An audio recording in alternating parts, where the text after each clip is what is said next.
Pourquoi est-ce que notre modèle européen est un modèle distributeur, répartiteur? Donc le problème, on est leader en rien.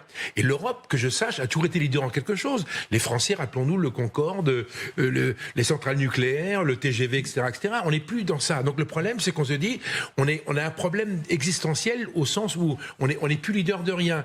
Et ça, c'est la réaction de l'Europe, très concrètement, qui dit, ben, y en a marre, on va réagir, on va pas laisser Poutine et Trump nous imposer quelque chose. Et donc c'est une espèce de remise à niveau. Et encore une fois, vous l'aviez évoqué fort justement, c'est il nous faut des budgets. Donc c'est Xavier qui avait... On n'a pas les budgets, donc ça implique une espèce de remotivation générale des opinions publiques pour qu'ils acceptent de se redynamiser, de réinvestir quelque part dans l'industrie de défense. C'est le cœur du sujet.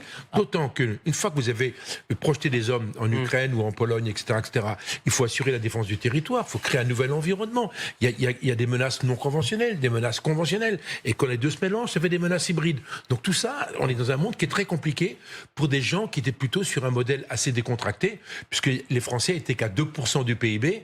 Alors les Polonais remontent, mais on était quand même relativement léger par rapport aux besoins et à la menace qui était littéralement existentielle.